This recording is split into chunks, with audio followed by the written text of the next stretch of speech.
नमस्कार, फाइटर समाचार में आपका स्वागत है। पेश आज 18 अगस्त गुरुवार शाम 4 बजे राजस्थान की खास खबरें। जालोर में टीचर की कथित पिटाई से स्टूडेंट की मौत के बाद पीड़ित के घर नेताओं के आने का सिलसिला जारी है। घटना के बाद से ही प्रदेश में संवेदना सहानुभूति की राजनीति तेज है। जालोर के सुराना गांव में दिन भर मंत्रियों, विधायकों और जनप्रतिनिधियों का चक्कर लगता रहा। गांव में 6 जिलों के 700 जवान तैनात किए गए हैं। भीमसेना के राष्ट्रीय अध्यक्ष सतपाल तंवर सुराना गांव पहुंचे। राजस्थान राज्य बाल अधिकार संरक्षण आयोग सदस्य शिव भगवान नागा भी बच्चे के परिजनों से मिले। आज भीम आर्मी के राष्ट्रीय अध्यक्ष चंद्रशेखर आजाद आएंगे। भीमसेना और भीम आर्मी के नेताओं के होने वाले दौरे को लेकर पुलिस और जिला प्रशासन भी अलर्ट मोड पर है। दलित नेताओं के लिए कार्यक्रमों को लेकर सुराना के पास पोशाना गांव में सरकारी खर्च पर 2 जेसीबी, फायर ब्रिगेड, एम्बुलेंस और पुलिस तैनात है। शिक्षा विभाग में ग्रेड 2 टीचर्स के ट्रांसफर की जंबो लिस्ट अगले 1 सप्ताह में जारी हो जाएगी। ट्रांसफर्स के लिए शिक्षा विभाग ने प्रदेश के सभी जॉइंट डायरेक्टर्स को जयपुर में लग रहे कैंप में तलब कर लिया है। वहीं लेक्चरर की लिस्ट जारी होने में अभी 2 दिन का वक्त लग सकता है। राज्य भर में प्रारंभिक और माध्यमिक शिक्षा से जुड़े सरकारी स्कूल्स में करीब 17,000 ग्रेड 2 के टीचर्स हैं। इनके पास प्राइमरी स्कूल में जहां हेडमास्टर की जिम्मेदारी है, वहीं सेकेंडरी स्कूल्स में विषय अध्यापक के रूप में काम कर रहे हैं। राज्य भर में ग्रेड 2 के टीचर्स के ट्रांसफर होने हैं। ऐसे में सभी कांग्रेस विधायकों और नेताओं की डिजायर पर शिक्षा विभाग काम कर रहा है। आला अधिकारियों को बकायदा जिम्मेदारी दी गई है कि विधायकों की सिफारिश को आधार मानकर ही ट्रांसफर किए जाएं। सिरोही में जिला सेशन कोर्ट ने युवती से रेप और अश्लील फोटो वीडियो बनाकर वायरल करने के आरोपी को दोषी करार दिया है। जज विक्रांत गुप्ता ने आरोपी प्रकाश कुमार को 7 साल के कठोर कारावास की सजा सुनाई है और 80,000 रुपये का जुर्माना भी लगाया है। लोक अभियोजक दिनेश कुमार राजपुरोहित ने बताया कि मार्च 2019 में कलंदरी थाने में एक महिला ने रिपोर्ट दर्ज करवाई थी कि उसकी बेटी को बलूर थाना क्षेत्र के अक्खापुरा निवासी पक्काराम ने घर के बाहर बुलाया और जबरदस्ती झाड़ियों में ले जाकर उसके साथ रेप किया। इस दौरान आरोपी ने उसकी अश्लील फोटो व वीडियो बना लिए, जो बाद में उसने वायरल कर दिए। मामले में पुलिस ने 18 गवाह और 47 दस्तावेज प्रस्तुत किए गए।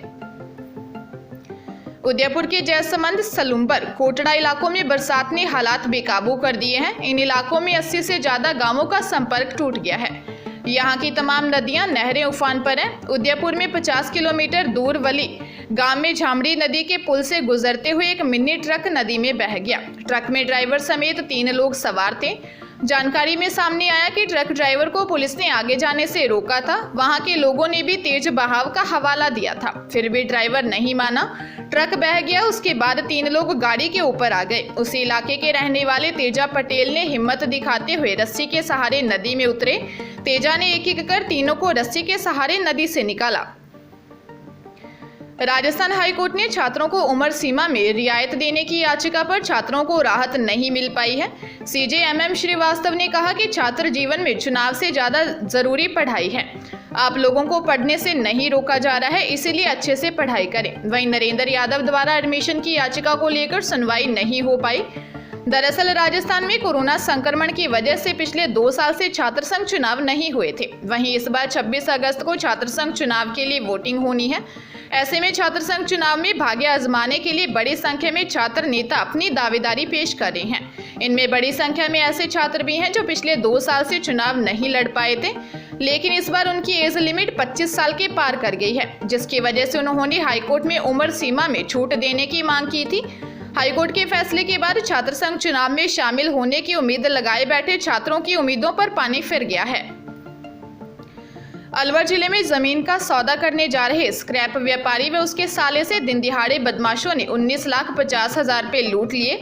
2 बाइक पर सवार होकर आए 5 बदमाशों ने इस वारदात को अंजाम दिया। पीड़ित ने कहा कि लुटेरों ने सिर पर कट्टा तान दिया और रुपयों से भरा बैग ले गए। खास बात यह है कि बदमाशों ने पहले इन पीड़ितों को छोड़ दिया था, लेकिन वापस आए और फिर लूट ली। मामला सदर थाना इलाके का है। पुलिस ने पीछा कर 2 बदमाशों को हिरासत में लिया, जबकि 3 आरोपी अभी फरार हैं। व्यापारी हकमुद्दीन भरतपुर के कामा स्थित धोंगड़ी व उनका साला हारून सबलाना के रहने वाले हैं। पिछले 18 साल से हकमुद्दीन गुजरात में स्क्रैप का व्यापार करता है। अकमुद्दीन भरतपुर के कामा इलाके का रहने वाला है। वह जमीन की रजिस्ट्री के लिए रकम लेकर अपने साले के साथ आया था। 5 लोगों ने उसे घेरकर रकम लूट ली। पुलिस ने पीड़ित द्वारा बताई लोकेशन के आधार पर पीछा कर बांध के आगे शमशान के पास 2 आरोपियों को हिरासत में लिया, जबकि 3 फरार हो गए। पुलिस मामले की जांच में जुटी है।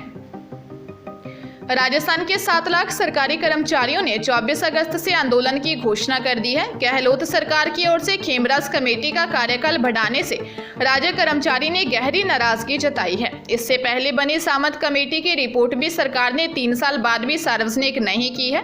इससे राज्य कर्मचारियों में गहरी नाराजगी है। चुनावी साल से पहले बार बार कर्मचारियों के हितों से जुड़ी कमेटी का कार्यकाल बढ़ाने से कर्मचारी वर्ग में इसलिए नाराजगी है कि सरकार उनकी बुनियादी मांगों को टालने की कोशिश करी है। अपनी मांगों को लेकर राजस्थान राज्य कर्मचारी संयुक्त महासंघ एकीकृत ने आंदोलन की घोषणा करते हुए सामंत कमेटी और खेमराज कमेटी की रिपोर्ट को सार्वजनिक करने और वेतन विसंगति दूर करने की मांग प्रमुख रूप से रखी है। हरियाणा के रोहतक स्थित IIM चौक पर खेतों में उत्तर प्रदेश के एक श्रद्धालु की कस्सी मारकर हत्या कर दी गई। श्रद्धालु राजस्थान के गोगामेड़ी में बेटे का मुंडन करवाकर वापस घर लौट रहा था। बीच रास्ते में वे रोहतक के IIM चौक स्थित एक होटल पर रुके थे।